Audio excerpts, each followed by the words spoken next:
Frankenstein, the name alone feels like a myth, a horror legend, a monster stitched from imagination. But what if I told you the real story begins not with fiction, but with science, real science? Forgotten experiments and questions we still haven't answered. Most people think Mary Shelley invented Frankenstein's monster from pure fantasy.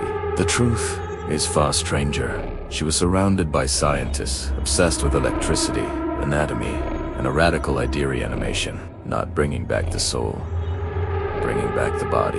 In 1816, near Lake Geneva, the world was changing.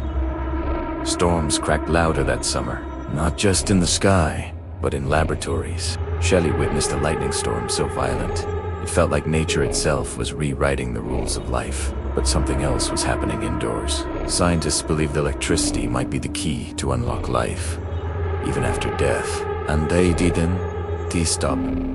At Terry, Michobani, Aldini, a physicist who truly believed death was a mechanical failure, not a full stop.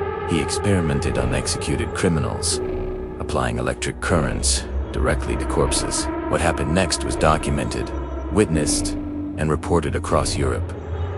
Jaws clenched, eyes opened, limbs moved, fingers curled. Two spectators. It looked like the dead were angry and waking up. To Aldini, it looked like proof. But Aldini wasn't alone. Across the 1800s, the line between life and death was being tested like a scientific boundary, pushed, shocked, and sometimes broken. Shelley absorbed all of this. She wasn't writing a ghost story. She was writing a science story the world wasn't ready to face. Here's the twist most people miss. Frankenstein wasn't a celebration of scientific power. It was a warning.